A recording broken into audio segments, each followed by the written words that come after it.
ఈరోజు మనం బీట్రూట్ కొబ్బరి కూర ఎలా చేసుకుందామో తెలుసుకుందామండి. కావలసిన పదార్థాలు: పెద్ద బీట్రూట్ సన్నగా ముక్కలు కట్ చేసుకుని, చిన్న కొబ్బరి ముక్కలు తురుము,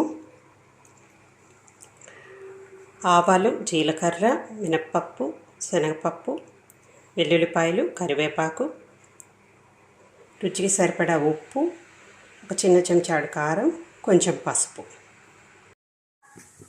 స్టవ్ వెలిగించి మూకుడు పెట్టుకున్నామండి.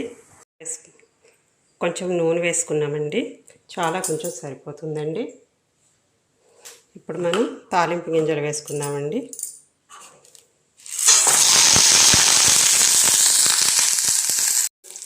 తాలింపు వేగిపోయిందండి. ఇప్పుడు బీట్రూట్ వేస్తున్నామండి. బీట్రూట్ బాగా ఇలా కాసేపు పచ్చివాసన పోయేంత వరకు వేసుకోవాలండి. ఇప్పుడు ఈ దశలో మనం రెడీగా పెట్టుకున్న ఈ ఉప్పు, కారం, పసుపు వేసేసుకుని ఒకసారి కలిపేసుకోవాలండి.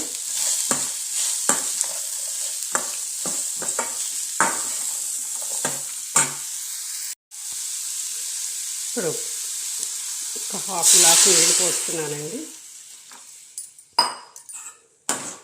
నీళ్ళు పోసి దీన్ని బాగా కలిపేసుకొని ఇలా మూత పెట్టుకొని నీరు ఎగిరేదాకా సిమ్లో పెట్టుకోవాలండి. మధ్య మధ్యలో మూత చూసి కిందో లేదో అడిగంటకుండా చూసుకోవాలండి. ఇంకా కొంచెం నీరు ఉంది, అది కూడా మగ్గిపోయాక ఇప్పుడు మనం కొబ్బరి వేసుకోవాలండి.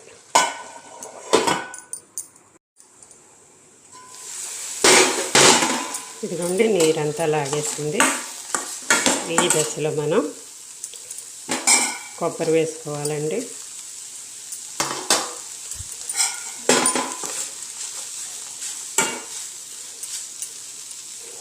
ఒక 2 నిమిషాలు మనం మగ్గించుకోవాలండి.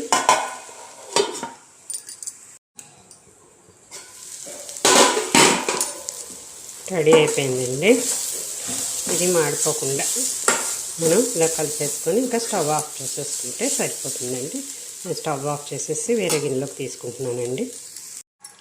ఇదిగోండి, ఎంతో రుచిగా ఉండే బీట్రూట్ కొబ్బరి కూర అయిపోయిందండి. ఇది చాలా బాగుంటుందండి. రైస్లోకి, చపాతీలోకి బాగుంటుంది. ఇలా చేసి చూడండి. చాలామంది బీట్రూట్ కర్రీ తినడానికి ఇష్టపడరు. ఇలా చేసి ఒకసారి తినిపించండి. పిల్లలు కూడా చాలా ఇంట్రెస్టింగ్గా తింటారు. పెద్దవాళ్ళకి కూడా నచ్చుతుంది. ఒకసారి ట్రై చేసి చూడండి. మీకు నచ్చినట్లయితే లైక్ చేయండి, షేర్ చేయండి, సబ్స్క్రైబ్ చేసుకోండి.